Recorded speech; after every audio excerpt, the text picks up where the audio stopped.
Jesse's fatal shot was in his forehead. It went in right at his hairline, exited directly behind that. Jesse looked at coward Adam Lanza in the eyes, saw his face, and he looked at the end of that barrel.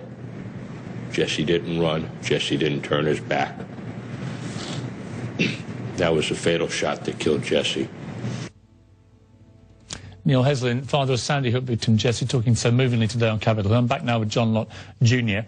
Mr. Lott, do you know how many mass shootings there have been in the last 30 years in America? I mean, I've written papers on it. I couldn't tell you exactly over 30 years. But okay, it's about 63. And do you know which I think there's more than that. Well, it may be as many as 65, including this year. But this is up to the end of 2012. You're talking mass about shooting being defined by mass shooting being defined by the FBI as more than 4 people shot dead. So if we agree on that as the terminology, I think you're using the Mother weapons... Jones article. But look, okay, do you know? Well, let me ask you a question. Do you know what weapons were used in those mass shootings? Yeah, I mean, there's been a range of weapons that have been used, everything from handguns to hunting rifles to things you call assault weapons. But the point is, these assault weapons. Well, the point is this: there've been 71 semi-automatic handguns, 28 rifles, 23 revolvers, 21 shotguns. But here's the point. Of the 143 weapons used in those mass shootings, 62 would be outlawed by the assault weapons ban of 2013. So this is a very specific campaign to try and remove from public civilian usage and availability the type of weapon being used to slaughter Americans. What I don't understand from all the expertise that you bring to this is that, I don't want to put words in your mouth, but of all the 35 proposals President Obama has put forward, which ones would you actually agree with in terms of introducing more gun safety in America? Okay. Before I get to that question, which I will get to, I want to go and deal with the points that you were just raising, and that was, it's just not me. You look at the National Academy of Sciences in 2004, they looked at all the academic studies that have been done, and they could not find any evidence that the types of bans that you're talking about have reduced any type of violent crime. You look at the studies funded by the Clinton administration. They could not find any evidence that those types of bans have Let me give you some, Mr. Lott. You've just said what you said. Let me answer you. In 1996, as you know, there was a horrendous mass shooting in Australia, in Hobart, 35 people killed. They brought in extensive gun control and gun bans in Australia. In the period leading up to that, in the 10-year period, there were 18 mass shootings in Australia. Do you know how many there have been since the gun ban was brought in? Well, it depends how you define them. I know the way you're going to define them. Actually, it's very easy to define. More than 4 people killed in a shooting. Do you know how many there have been in Australia since they brought in the gun bans? Okay. Do you know how many? You know how many there's been in New Zealand? Can you answer my question first? Then we'll move on to supplementaries. The way you define it, you're going to say it's 0. But how many mass shootings have there been in a country that before they had a massacre and changed their laws, they had 18? How many have there been since 1996? Okay. No, you're going to let me talk for a second. The point is... Answer the question. I just did. If you look at New Zealand... How many since 96? I already said... I haven't heard your answer. I've already said a couple times. I said the way you define it, it's 0. But the point is... So just to clarify, no, sir, you agree with me that in a country that brought in extensive gun control and gun bans following 18 mass shootings culminating in 35 people being slaughtered, there have been zero mass shootings since. Here's my second question. No. You can't go and ask 3 or 4 questions at once. You've made many factual statements. Let me respond. You are to answer my questions, not the ones that suit you and your agenda. Let me ask you a second question. Wait a second, sir. You don't have to answer it, Mr. Lott, but I will ask you this question. Let me answer. Because it's very important to the premise of your argument. Let me ask you this question. In the same year, in 1996, I'm going to keep talking, so I suggest you keep quiet. In 1996, in the same year as the Hobart Massacre in Australia, in Dunblane in Scotland, as you know, 16 children of a similar age to Sandy Hook were slaughtered by a mass shooter. As a result, Britain brought in handgun bans, semi-automatic bans and other bans. I want to ask you one question again. How many shootings, not mass shootings, individual shootings, have there been at British schools since Dunblane and since the gun bans were brought in following Dunblane, since 1996? Do you know? There was one before, and there haven't been any after. No, I'm just asked you one question. And how I many answered the shootings question. At a school? Look, how many shootings at a school answered the question. have there been? Sir, are you agreeing with me that there have been zero? Can I ask you? 0, 0, 0. Not 5, not 10. Zero shootings at a school in Britain since we brought in a gun ban. So you now have two countries because you're trying to change the question to one that suits you. And I'm trying to tell you, as the man who tells America more guns, less crime, that in countries where they have brought in gun control following massacres like Sandy Hook, they have seen zero mass shootings in one country, zero school shootings in another. That is my point to you, Mr. Locke. Okay. How about Germany? Germany has even stricter laws than Australia has. And up until Newtown, they had 2 of the 3 worst public school shootings in the world. They had occurred despite these regulations that were there. What's the average gun murder rate in Germany for the last 10 years? Do you know? Pardon? What in is the last 10 years, they had the 2 in the last 10 years. They had the How many in the last 10 years have been killed by guns in Germany? Germany had both of their shootings in the last 10 years.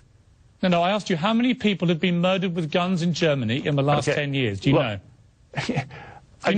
Again, what you have to do... You cited Germany. Do you know the answer to the country you've raised as an example of proof of your argument? The answer is you don't know. Germany averages 50 gun murders a year. America averages 12,000 gun murders a year, Mr. Lott. What's the point of having anybody on? Here's the deal. You mentioned Germany, bring not up me. School shootings. You I brought up respond Germany. to school shootings, and then you go on to something else without letting me finish. So here's I finally get the answers to the questions I ask you. The deal is it's my show, and I ask you the questions. Now, you're the man that wants to tell people like Neil Heslin that the answer to what happened to his son is more guns in America. I have let you make many sentences here. You've talked most of the time, both before and after the break. So let me just try to deal with a couple things. One of the things you have a hard time understanding is the difference between levels and changes, okay?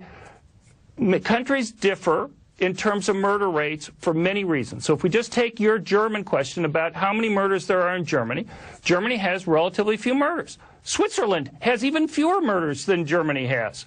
But the point is that Germany also had fewer murders, had even lower murders before they had the gun control rules that they had. The murders in UK, the murders in Germany, the murders in other countries have gone up after you've had bans put in place. And that seems to me pretty important. See, again, Mr. Lott, you are quoting statistics that suit your agenda, but the reality in Britain is you just asked me about Germany having a low murder rate. In the 5-year period in Britain after Dunblane, there was a spike. And then, as you know, when the full impact of the gun ban came in the last 8 consecutive years in Britain, it has fallen, as you well know. And it's you know that's a fact. Look, sir. First of all, it soared for the next 7 years.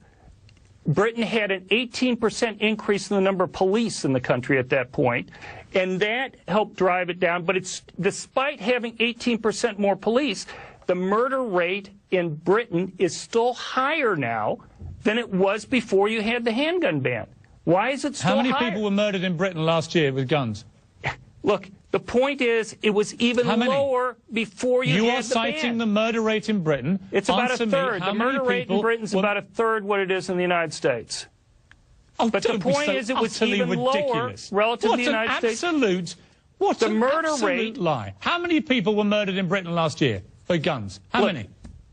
It makes much more sense to talk about murder rates, to deal with differences in population. Tell me how many people were... We are talking about guns. I don't memorize number of murders. How many people... No, I'm talking about allow me to introduce you to a hard fact. So you don't care about the total number of people who died? In 2011, in England and Wales, 39 people were killed with guns. In the same year in America, 11,000 were murdered with guns. 18,000 killed themselves with guns. Well, let me give you a couple of statistics about the United States with gunfire, Mr. Lott. Do you know that 78% of the counties in the United States have 0 murders in any given year? And that 3% of the counties account for over 70% of the murders? Where do you think the gun ownership is heaviest? The gun ownership is heaviest in those 78% of the counties that have 0 murders. The gun ownership is lowest. Do you believe in universal background checks for all guns in America? In theory, if you could fix the problems with the current background system, that would be great. Unfortunately, about 95% of those people who are denied as a result of background checks are false positives. It's people who mistakes being made in the system because somebody has similar names. It's like Ted Kennedy getting on the no-fly list 5 times because there's somebody else that they want to deny who has the same name. But, you know, for many people, that may simply be an inconvenience. But when you're talking about 1.7 million initial denials there, you're talking about a significant, if small, number of people who are being threatened, who need to get a gun quickly for self-defense in order to save their lives. And that delay makes the difference between whether or not they're going to be safe or not and defend themselves. Okay. The final question before we go, just you didn't answer earlier, but of the 35 proposals for gun safety that the President is trying to bring in, how many of the 35 do you support? I don't think I supported any of the ones that he had. I mean, a lot of them weren't real proposals. You don't support any of them? Well, a lot of them weren't real proposals. I mean, sure, I think there should be a head of the BATF. He's let a nomination lag for a couple of years without appointing somebody. Sure, he should appoint somebody. That's one thing that I think would be useful to do. There are a couple other things like that. Having people go and study certain issues are fine. But most of those things weren't really serious things that were going to go and solve anything, were they? Okay, well, they are pretty serious if you're the father of a boy who's been Look, I have 5 kids. Mr. Lott, I have 5 kids. I can't imagine losing any of them for any reason. What you need to do sometimes is have shows about people who saved their lives, like these 10 cases in just this last month of December, where people had to fire multiple shots in order to save lives. Mr. Lott, thank you for joining me again. I look forward to talking to you again about this. As you know, I disagree with you passionately, but I respect your right to have your opinion. Let's tolerate the Irish, man.